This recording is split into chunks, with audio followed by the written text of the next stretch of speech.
I rise tonight to speak on the devastating floods that took place last month in the southern Indian state of Kerala. Throughout August, the Malayan people of Kerala were affected by the region's worst flooding in nearly a century.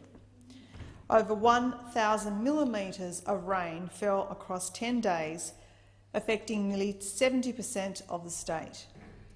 Rivers overflowed and neighbourhoods were swamped by landslides.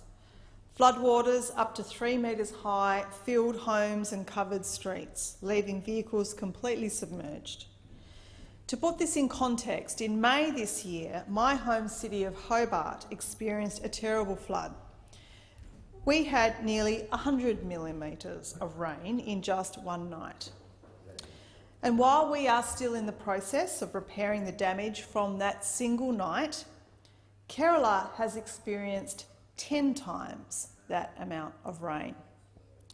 More than 500 people have tragically lost their lives as a result of the flooding, and at the height of the crisis, nearly 1.5 million people suffered displacement, many living in relief camps with just the clothes on their backs.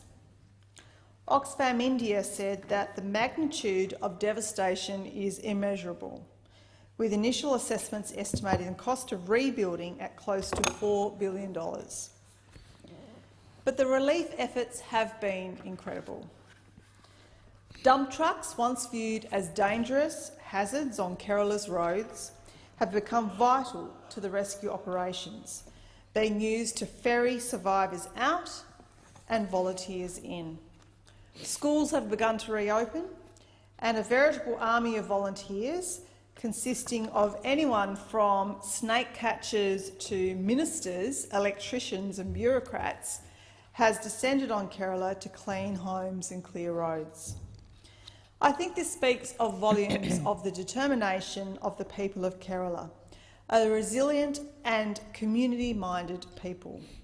But of course there's still a long path to recovery ahead of them. As the clean-up continues, animal and waterborne diseases, including malaria, pose a serious risk. So Kerala needs all the help it can get and can be given. In my home city of Hobart, we are home to some 250 Malayali people who have been working tirelessly to do what they can to provide help and support to many affected by the floods in Kerala. The Hobart Malayali Association for some time has shared the rich culture of Kerala with Tasmanians and fostered a multicultural environment. But in light of this crisis, their efforts of course have shifted to focus on fundraising across Tasmania in support of the relief operations.